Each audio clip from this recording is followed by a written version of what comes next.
Each week, the Bible as Literature podcast brings you in-depth discussion of the biblical text in a format short enough for your morning commute, but long enough to be substantive, posing difficult questions meant to keep you engaged. If you value this work, please consider donating as little as 25 cents per episode. That's just $1 per month. To learn more, please visit patreon.com/Bible. That's patreon.com/Bible. Thank you. Hi, this is Father Marc Boulos with the Bible as Literature podcast. Imagine the following. A teacher walks into class to announce the final exam. If you do well on the test, she explains, it is not because of you. You are clueless. If you happen to do well, it is because I am an awesome teacher. So please, do not expect a good grade. Just be thankful that I let you attend class in the first place. She continues, if you do poorly on the test, please be advised it is your fault. I am an awesome teacher.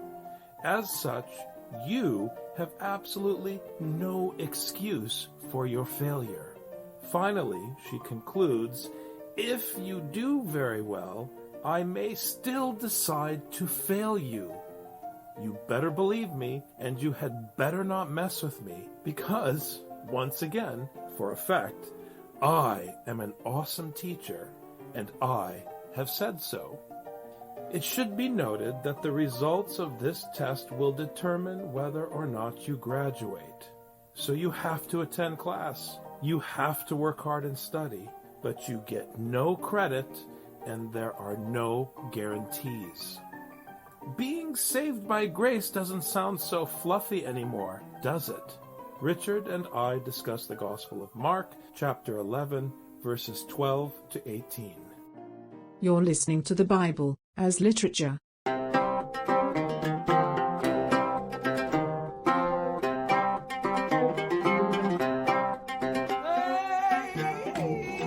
Hi, this is Father Marc Boulos. And this is Dr. Richard Benton. And you are listening to episode 184 of the Bible as Literature podcast. We mentioned in a previous episode that the name Bethpage referred to unripened figs. And names, of course, in Scripture have metaphoric value, they have functional value. And so now we're coming to this discussion of the fig tree and the question of fruitfulness. Does Israel bear fruit? Does a Gentile who hears the word bear fruit? Do the 12 bear fruit? You receive the Lord's grace in the gift of his instruction, his seed. Are you a soil in which that seed will flourish so that others can eat from its produce? Or are you a soil where that seed will be choked? That's a fundamental question in Mark. Up to this point in the book of Mark, it's been about planting, sowing. But what happens after the planting, when it becomes late, it becomes time for the harvest. And so now he left Bethany, the house of the poor, and he's hungry. He's going to be looking for food, and where do you find food? Those are the fruits of the harvest. So now Jesus is saying, look, I've been doing what my dad told me to do, and I've trusted my dad all along. Now I'm going to go look for some food. Let's see if the figs are ready on the tree. This is the first time it said he was hungry. Back when he was in the wilderness and they were feeding 5,000 people, they were worried about the people being hungry. Jesus was not concerned himself about being hungry. But now that it's already late, now he's interested in getting a bite to eat. It's late as in the hour is at hand late. That's the trick with the language. Now, Jesus trusts the Father. We'll see whether he can have a bite to eat and see if that has any bearing on whether or not he continues to trust the Father. Seeing at a distance a fig tree in leaf, he went to see if perhaps he would find anything on it. And when he came to it, he found nothing but leaves, for it was not the season for figs. So, he trusts God. He trusts that the seed will produce fruit. But now he's going to go see, has that actually come to pass? And when he gets to the tree, even though it's late, there's nothing but leaves. And by late, we mean in Scripture always too late. Now, do you think that if Jesus trusted his Father's instruction and sowed the seed, and then a tree sprouted up in your community, and that tree didn't bear fruit, whose fault is it? But we didn't have enough time yet. Do you really think that the seed which does what the seed does is to blame for the fact that the tree that grew on your soil didn't produce figs? No, you're going to say, Father Mark, that's not fair. And I'm going to say, fair doesn't factor into grace. We'll see what Jesus thinks, if that's fair or not. You say, Father Mark, that's not fair because you still are in a business negotiation with God. You still haven't accepted that the one who sows the seed and who causes it to grow gets all the credit if it succeeds, and you get all the blame if it fails, and you get no credit if it succeeds. This is why people get frustrated with the parable of the sower. They want to claim somehow that you can make the soil ready and prepared. No, you can't. You are at the mercy of the shepherd. If you are still asking whether or not Jesus' treatment of the fig tree is fair or just, it's because you have not identified yourself with the function of the child and the function of the blind man in Mark. This is the point. You still want power. If you still insist upon a dichotomy between grace and works, it's because you still want power. You still are like the rich man who approaches Jesus with a checklist. You have to accept the contradiction that you have no control over whether or not the seed will bear fruit, but you will be held accountable if there's no fruit. Fig leaves in Genesis are used to cover up one's sin. And one's sin is that one does not produce fruit when it is time to produce fruit. He said to it, "May no one ever eat fruit from you again." And his disciples were listening. They should be. I'm happy they're finally listening. We're in chapter 11, but at least they're listening. Then they came to Jerusalem. Notice, not only were they listening, Richard, but they didn't say anything. Then they came to Jerusalem, and he entered the temple and began to drive out those who were buying and selling in the temple, and overturned the tables of the money changers and the seats of those who were selling doves, and he would not permit anyone to carry merchandise through the temple.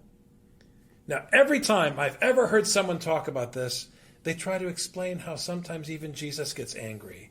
With all due respect, this is not some kind of an anomaly in the text.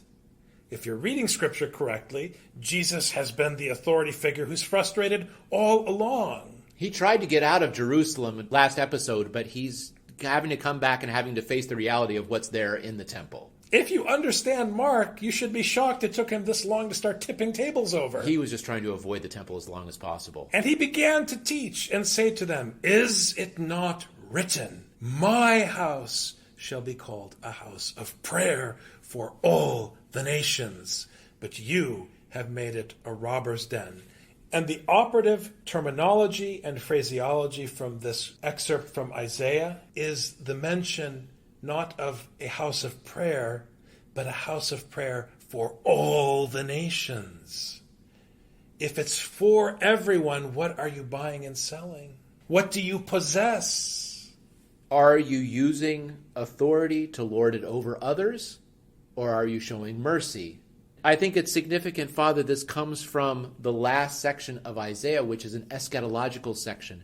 Often I've heard this section in Mark used to discuss whether it's okay to buy and sell, or whether it's okay to buy and sell inside of a church, this sort of thing. Jesus performs an action. This often happens in the prophets. The prophet performs an action, but then there's a word that interprets that action so that you understand what it means in the context of Torah. He didn't just go in to smash tables of money changers. He is making a point.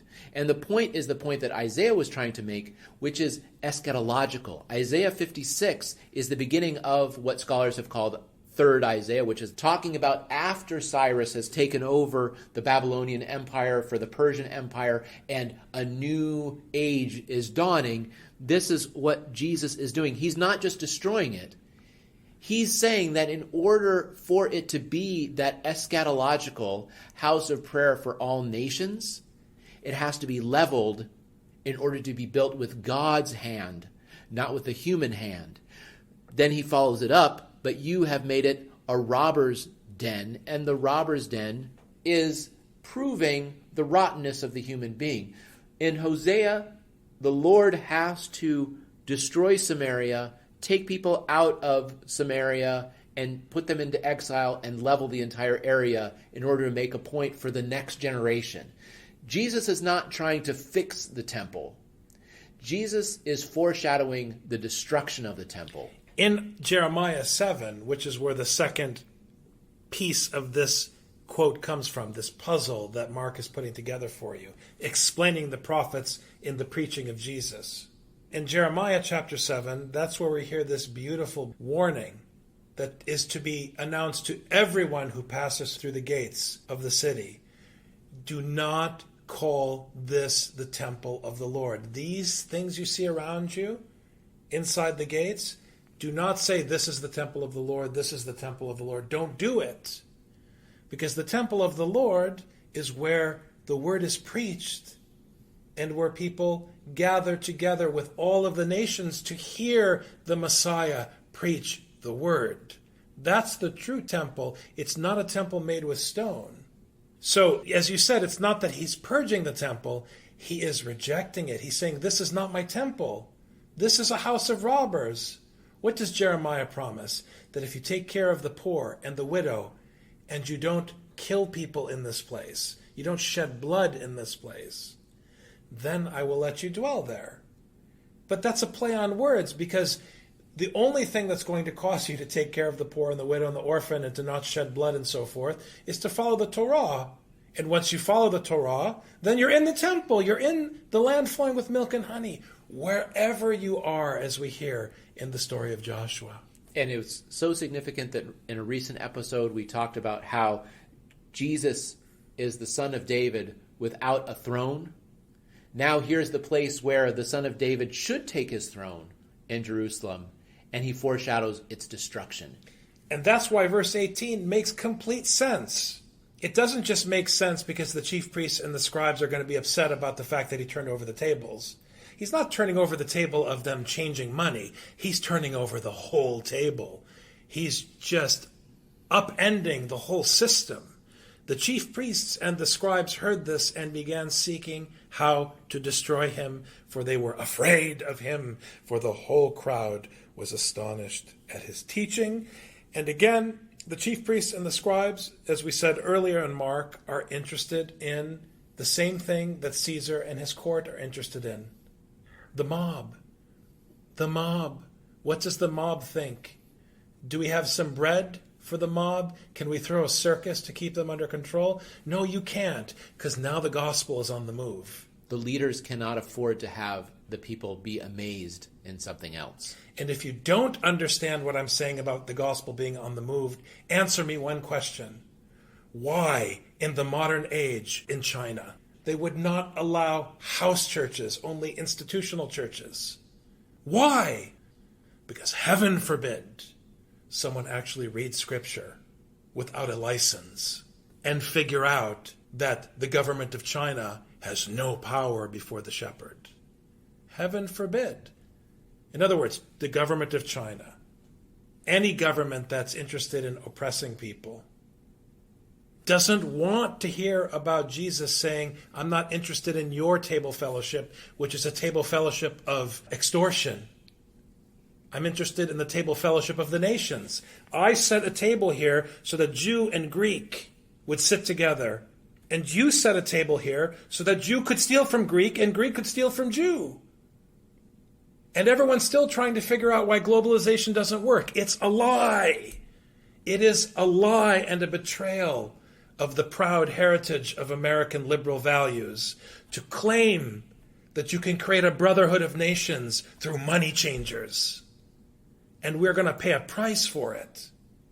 You create the brotherhood of nations by taking care of the poor and the needy and the outcast and looking after the widow and the orphan and making sure, as Jeremiah said, not to shed blood.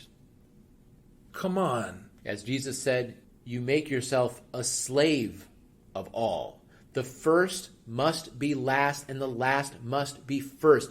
Jesus is presenting what it is to be king. Now, when he said before that as the king, he doesn't have authority to lord it over people, well, maybe one might think that this contradicts what he said. He's not lording it over people. He is making the point that was already stated in Torah on the lips of Isaiah in Isaiah 56, that all of this has to change. But the only one that does not change, as we've seen the disciples, are human beings. The next temple that the humans build is going to be just as corrupt as the last one. The only temple that has a chance of not being corrupted is the one that God builds. But the only way God can build his is if he clears the foundation and is ready to build.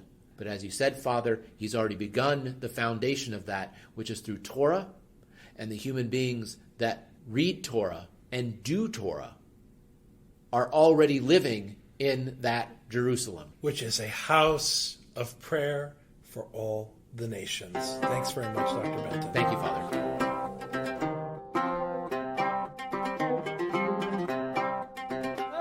You've just heard the Bible as literature. Thanks for listening.